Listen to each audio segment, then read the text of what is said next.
Halo, bertemu lagi dengan saya di channel Wong Kidal.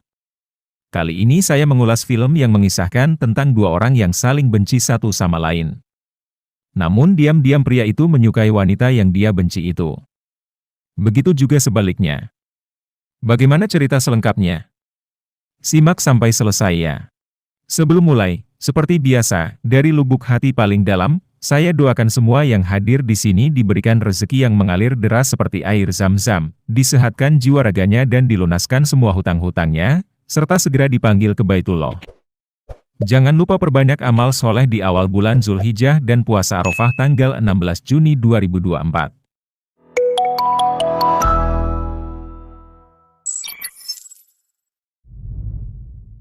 Awal film diperlihatkan seorang wanita yang sedang berkendara menuju rumah nenek asli. Namun dia kesal ketika disalip pengendara motor yang melaju kencang. Setiba di rumah, wanita yang bernama Sahra ini memanggil-manggil sang nenek, namun sang nenek tidak kunjung keluar. Semua pintu rumah terkunci, ketika ditelepon juga tidak diangkat-angkat. Tetangganya yang bernama Daniel juga mendapati neneknya tidak ada di rumah.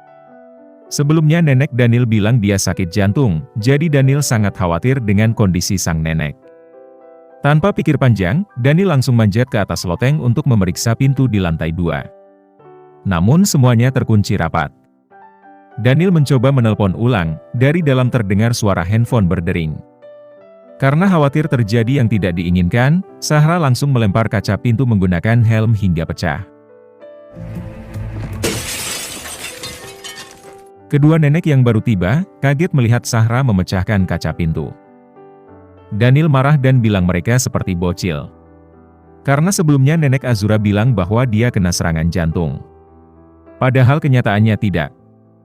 Dia tidak paham mengapa sang nenek melakukan itu. Sahra kemudian bertanya dari mana saja mereka berdua. Nenek asli bilang bahwa mereka dari pantai. Handphonenya mati karena habis baterai, sedangkan handphone nenek Azura tertinggal di rumah. Nenek Azura minta maaf karena telah membohongi Daniel. Dia tidak tahu jika Daniel langsung pulang, karena selama ini ketika disuruh pulang, ada 1000 alasan yang keluar dari mulut cucunya itu. Begitu juga dengan Sahra, kali ini dia rela meninggalkan pekerjaannya karena tahu neneknya dalam keadaan sekarat. Setelah mendengar itu semua, Sahra dan Daniel mulai bertengkar. Mereka berdua adalah musuh bebuyutan sejak umur 15 tahun. Sebelum pulang ke rumah, Daniel menyerahkan helmnya yang sudah rusak kepada Sahra karena dilempar. Hal itu membuat Sahra tambah kesal, karena helmnya hanya tergores sedikit. Sahra senang melihat nenek asli dalam keadaan sehat, begitu juga sang nenek. Daniel kemudian bertanya kepada nenek Azura, mengapa dia menyuruh pulang. Azura hanya bilang bahwa dia kesal kepada cucunya yang tidak berguna, karena sudah beberapa bulan ini Daniel tidak memberi kabar. Azura merasa diabaikan oleh sang cucu. Daniel mengaku dia sangat sibuk, jadi tidak bisa menelpon. Namun Daniel sudah menyuruh temannya yang bernama Ulas untuk memeriksa sang nenek setiap minggunya. Daniel yakin neneknya pasti punya maksud lain, karena tidak mungkin sang nenek kesal hanya karena tidak diberi kabar. Dia meminta sang nenek tidak membohonginya lagi, karena Daniel siap datang kapanpun jika diminta pulang. Di sisi lain, Sahra sedang menelpon teman kerjanya yang bernama Ahu. Ahu menginformasikan bahwa Karim menikung pekerjaan Sahra sehingga sang bos lebih percaya kepada Karim. Tak lama kemudian sang nenek menyuruh Sahra untuk mengantar makanan ke rumah nenek Azura yang ada di samping rumahnya. Awalnya Sahra menolak, karena dia tidak mau bertemu dengan Daniel. Namun sang nenek memaksa. Akhirnya Sahra mau tidak mau pergi mengantar makanan itu. Dia mengetuk-ngetuk pintu rumah nenek Azura, karena nenek Azura sedang memasak. Nenek Azura meminta Daniel yang menemui Sahra. Tentu saja Daniel menolak, namun sang nenek memaksanya untuk menemui Sahra. Ketika Daniel mendekati Sahra, Sahra langsung menyodorkan makanan yang ada di tangannya. Namun ekspresi Daniel acuh tak acuh, Sahra pun bertanya ada masalah apa, sambil menyebut nama Daniel. Dengan gaya sombong Daniel bilang, ternyata kamu masih mengingat namaku. Daniel lalu memakan makanan itu, lalu bilang, pasti bukan kamu yang membuat ini, karena rasanya enak dan gurih. Jadi tidak mungkin Sahra yang buat. Tentu saja Sahra sakit hati. Sahra kemudian berdoa semoga pria seperti Daniel segera punah. Sahra kembali dengan perasaan dongkol sambil mendoakan Daniel yang jelek-jelek. Ternyata pertemuan itu adalah rencana dari nenek asli dan Azura. Kali ini mereka gagal membuat cucunya berdamai. Malam harinya, Sahra mendapatkan kabar gembira dari Ahu. Ahu bilang Karim gagal mengambil alih job wawancara seorang fotografer terkenal yang bernama Daniel Tunali. Karyanya terkenal, namun tidak ada satupun yang mengetahui siapa sosok Daniel Tunali yang menolak penghargaan global bergengsi sebagai fotografer. Orang penasaran mengapa dia melakukan itu, karena dia satu-satunya orang yang menolak penghargaan. Kali ini Sahra harus berhasil mewawancarainya, karena hadiahnya promosi jabatan. Sang nenek bilang, mengapa Sahra yakin bisa mewawancarainya, padahal Sahra juga tidak tahu di mana keberadaan sang fotografer itu. Sahra mengaku punya kontak agennya. Namun sang nenek tidak yakin fotografer itu mau diwawancarai Sahra. Sahra harus bisa meyakinkan sang fotografer, karena karirnya tergantung keberhasilan dia mewawancarainya. Esok paginya Karim nelpon Sahra. Karim mengajak Sahra taruhan, siapa di antara mereka yang berhasil mewawancarai Daniel Tunali, maka dia berhak mendapat promosi, namun bagi yang gagal, akan berhenti bekerja. Mereka berdua pun sepakat. Tak lama setelah nelpon, Sahra melihat nenek Azura sedang membawa tangga untuk mengambil kucingnya yang manjat di atas pohon. Sahra melarang nenek Azura untuk manjat, karena Daniel masih tidur, jadi Sahra yang inisiatif manjat untuk mengambil kucing itu. Namun nenek Azura dan nenek asli dengan sengaja memindahkan tangga yang tadi Sahra pakai. Kemudian mereka memanggil Daniel untuk membantu Sahra turun dari atas pohon. Daniel langsung memasang kembali tangga yang tadi Sahra pakai. Namun Sahra menolak pertolongan Daniel, dia ingin terjun sendiri saja. Tanpa sengaja kaki Sahra menyenggol tangga dan jatuh menimpa kepala Daniel hingga berdarah.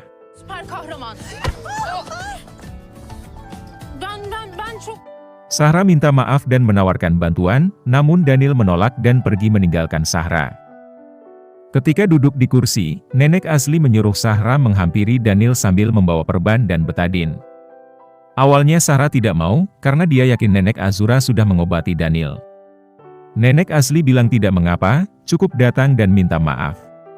Sahra pun pergi menghampiri Daniel di rumahnya sambil membawa obat, namun setelah Sahra tiba, Daniel langsung pergi ke kamar. Ketika ngobrol dengan nenek Azura, Sahra tanpa sengaja melihat foto yang terpajang di ruang tamu. Sahra mengenal foto tersebut, itu adalah foto hasil karya Daniel Tunali yang selama ini dia cari. Nenek Sahra bilang bahwa itu adalah karya cucunya.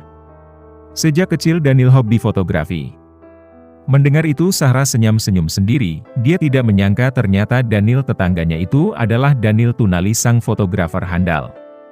Sahra langsung pulang dan menelpon rekan kerjanya Ahu, dia menyuruh Ahu segera ke sana dengan membawa semua dokumen yang diperlukan. Singkat cerita, ketika bersama Ahu, Sahra menceritakan semuanya kepada Ahu. Sahra paham betul bahwa Daniel adalah seorang yang pendendam, apabila Daniel tidak memaafkannya maka dia tidak akan bisa mewawancarai Daniel Tunali. Ahu yakin Daniel akan berubah, karena kejadian itu sudah beberapa tahun lalu. Tapi Sahra pesimis. Esok pagi, Sahra mengundang nenek Azura dan Daniel untuk sarapan di rumahnya. Sahra juga menyuruh Ahu untuk menyiapkan kado khusus untuk Daniel, agar Daniel memaafkan dirinya. Namun pagi itu hanya nenek Azura yang datang sarapan di rumah nenek asli, karena tadi malam Daniel tidak pulang ke rumah. Beberapa jam kemudian, Daniel pulang ke rumah bersama temannya yang bernama Ulas. Dia sarapan di rumah nenek Azura, namun Ulas membawa sarapannya di rumah Sahra.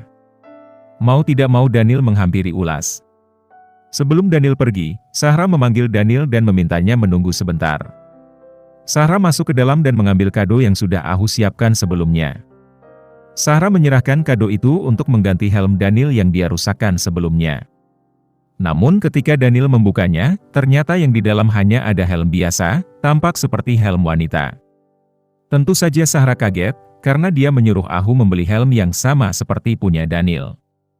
Ahu minta maaf kepada Daniel, karena dia tidak ngecek kembali helm yang dikirim penjual.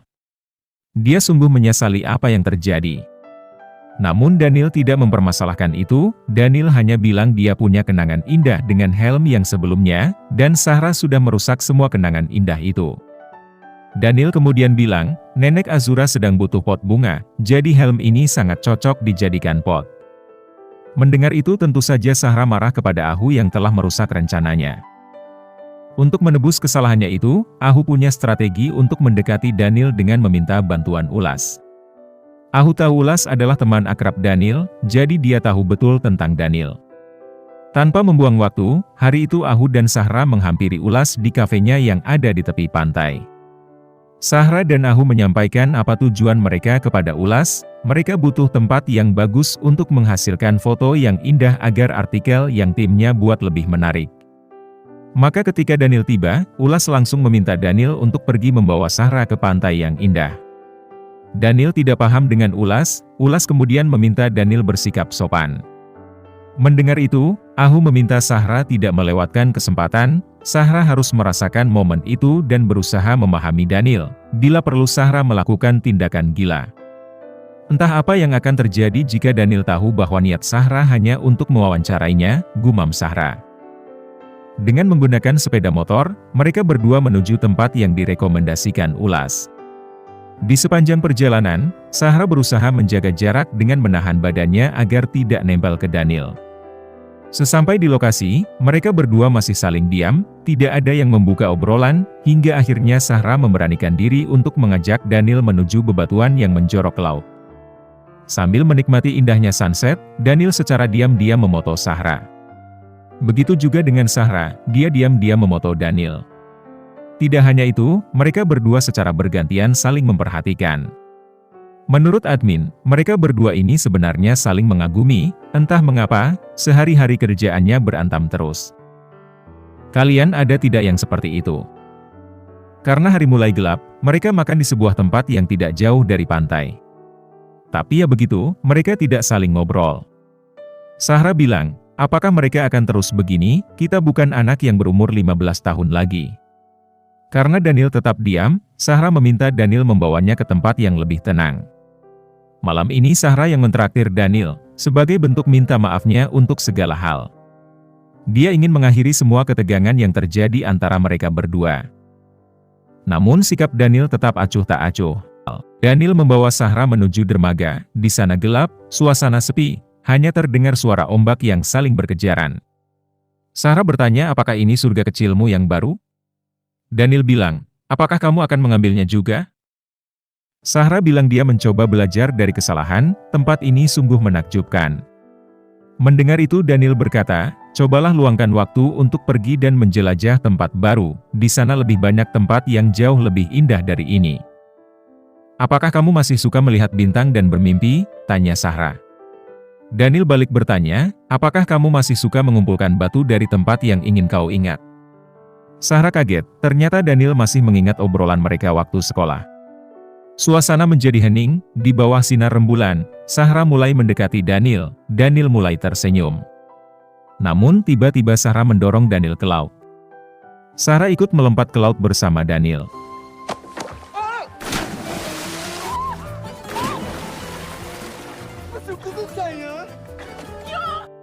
Bukannya senang, Daniel malah marah, dan segera naik ke atas dermaga.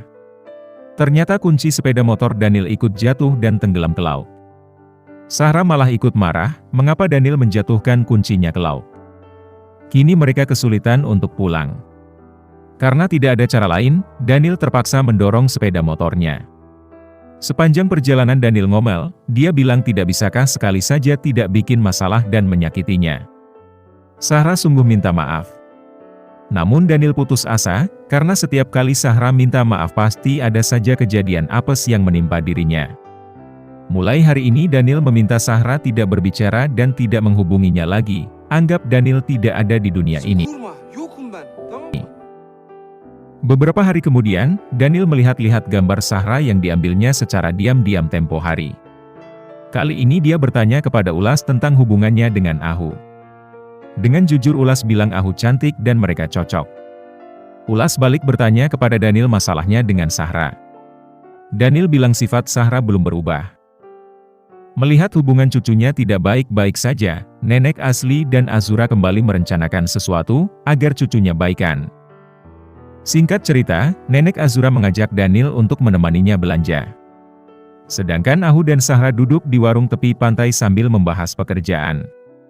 Tidak jauh dari Sahra terlihat Nenek Azura belanja bersama Daniel dan Ulas. Azura meminta Daniel menunggu di depan toko, sedangkan Ulas menghampiri Ahu dan mengajaknya jalan-jalan. Daniel melihat Sahra dari kejauhan. Tak lama setelah Ahu pergi bersama Ulas, dua orang pria datang mendekati Sahra dan menggodanya. Sahra pergi menjauh, namun pria tersebut tetap mengikutinya. Daniel yang melihat itu langsung berlari ingin menolong Sahra. Namun Sahra dengan perkasa memukul kedua pria tersebut, dan tanpa sengaja Sahra juga memukul Daniel yang mendekat. Daniel bangkit dan ikut memukul pria yang mengganggu Sahra.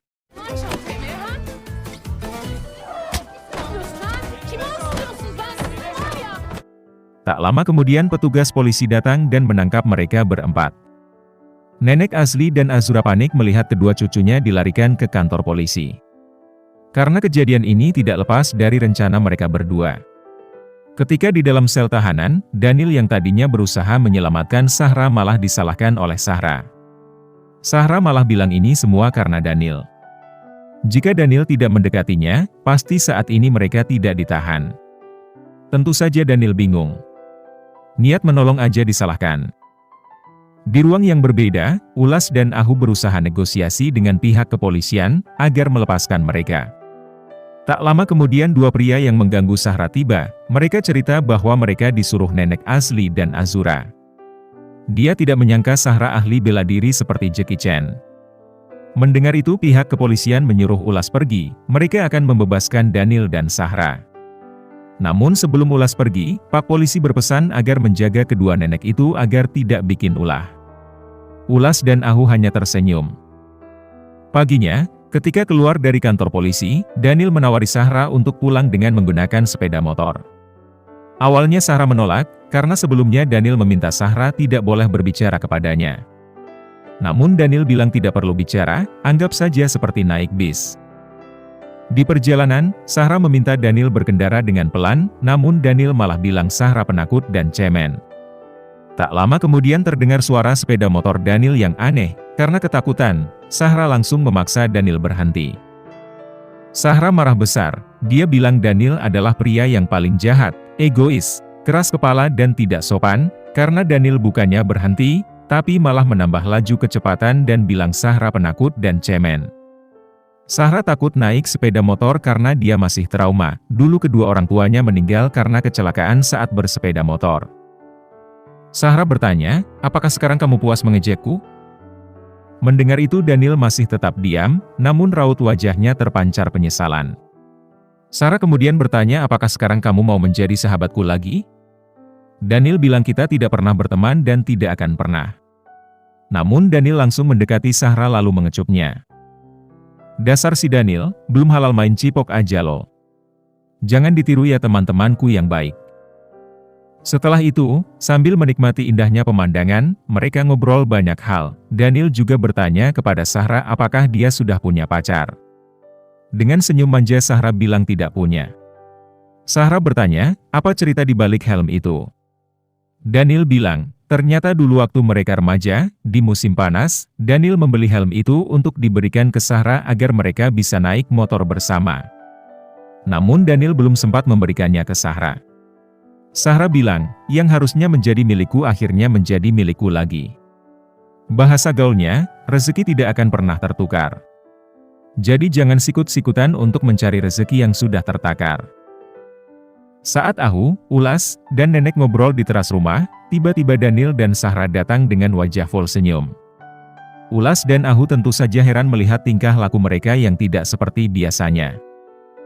Ahu yang penasaran dengan apa yang sebenarnya terjadi, mencoba menggali informasi, namun Sahra bilang tidak terjadi apapun selama mereka nginap di dalam sel.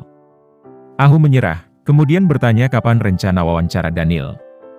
Sahra berkata bahwa dia belum bilang ke Daniel, dia berpikir masih terlalu dini untuk meminta itu ke Daniel. Hari itu hati Sahra berbunga-bunga, dia terlihat bahagia sekali mengingat momen ketika bersama Daniel. Siang harinya, Daniel mengajak Sahra jalan-jalan menikmati indahnya pemandangan di tepi pantai yang berbatuan.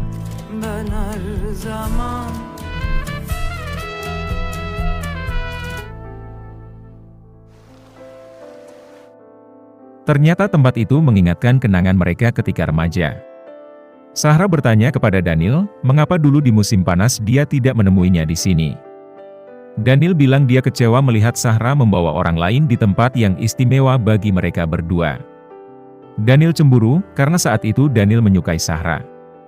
Namun dulu Sahra tidak tahu jika Daniel menyukainya, karena Daniel tidak pernah mengungkapkan perasaannya, bahkan sinyalnya saja Sahra tidak pernah lihat.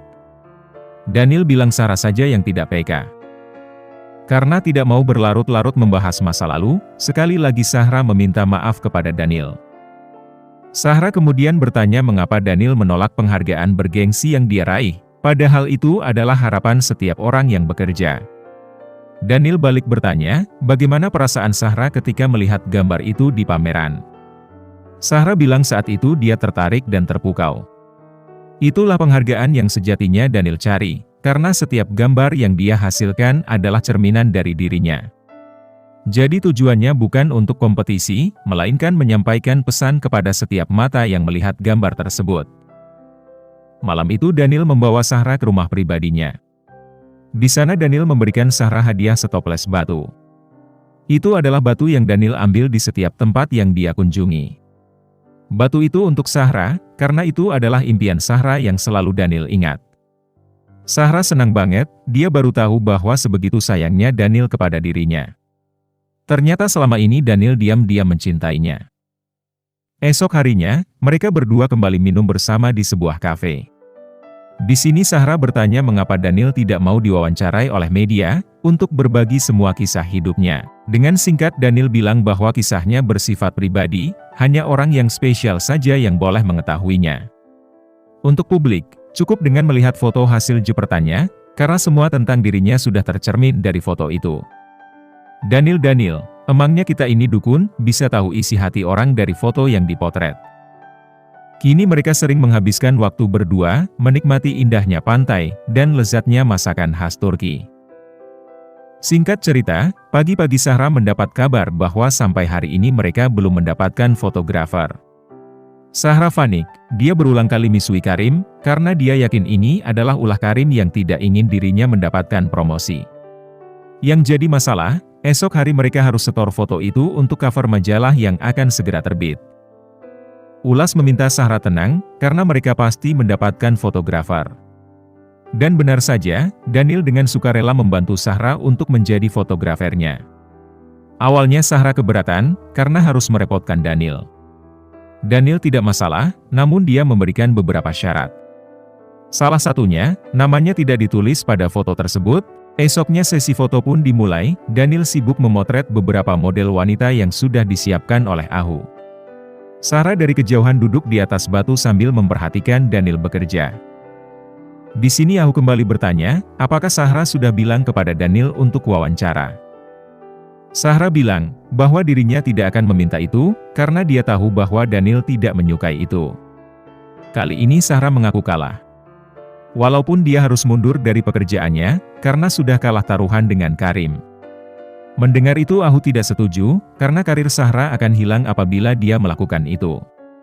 Namun Sahra tidak peduli, karena cinta Daniel sudah lebih dari cukup dibandingkan promosi jabatan. Ahu tetap ngotot, dan bilang Sahra egois, karena dia rela meninggalkan timnya demi Daniel, padahal awal mulanya dia mendekati Daniel agar bisa mewawancarainya.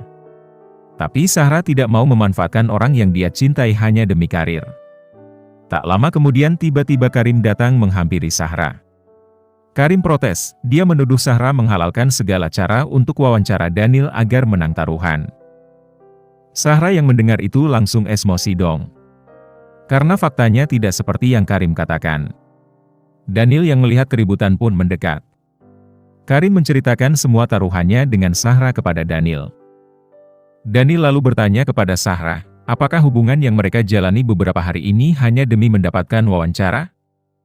Dengan jujur Sahra bilang, awal mulanya iya, namun seiring berjalannya waktu, Sahra sadar bahwa dia mencintai Daniel, begitu pula Daniel. Mendengar itu Daniel pergi meninggalkan Sahra. Sahra berusaha mengejar Daniel, namun Daniel tidak menghiraukannya.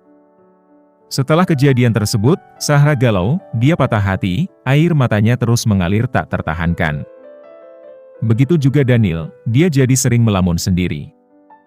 Walaupun galau sampai lupa kapan terakhir dia mandi, Zahra tetap menulis hasil wawancaranya dengan Daniel.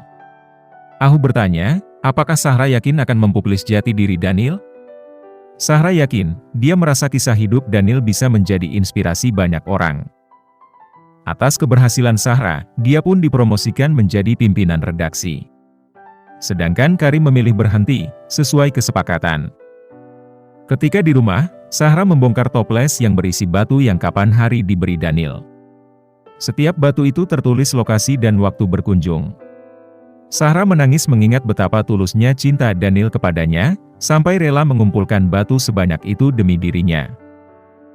Di sisi lain, Ulas berusaha membuat Daniel kembali bersemangat, karena beberapa hari ini Daniel lemah, loyo dan lesu. Makan saja tidak berselera. Apalagi untuk melakukan aktivitas yang lain. Kali ini Ulas datang ke rumah Daniel, bukan untuk melihat wajah cemberut Daniel, melainkan untuk menunjukkan kepada Daniel majalah hasil wawancara Zahra. Ulas memuji kehebatan Zahra merangkai kata untuk menunjukkan siapa sebenarnya Daniel. Karena penasaran, akhirnya Daniel pun membuka majalah tersebut. Dan benar saja, Zahra mampu menulis dengan sangat baik, tanpa menampilkan wajah Daniel di majalah tersebut. Tidak hanya itu, di dalam majalah tersebut, Zahra juga mengungkapkan isi hatinya kepada pria yang mengenalnya sejak remaja. Daniel tersentuh setelah membaca tulisan Zahra. Ternyata selama ini dia salah paham dengan Zahra. Di hari syukuran atas promosi yang Zahra terima, Zahra malah malas-malasan di apartemennya. Dia tidak ingin menghadiri acara syukuran tersebut. Namun Ahu memaksa Zahra untuk ikut, karena itu adalah acara milik Zahra. Zahra putus asa, dia galau, putus cinta membuatnya jadi begini. Karena didesak Ahu, akhirnya Zahra pergi ke acara syukuran tersebut. Ketika teman-temannya gembira menikmati pesta, Zahra malah termenung, hingga akhirnya Daniel datang. Zahra terkejut melihat Daniel ada di hadapannya. Daniel mengeluarkan kata-kata romantis. Zahra juga mengungkapkan perasaannya. Hingga akhirnya mereka pun berakhir dengan bahagia. Film pun tamat. Terima kasih sudah nonton sampai selesai, semoga Anda terhibur dan bahagia. Sampai jumpa di Baitullah.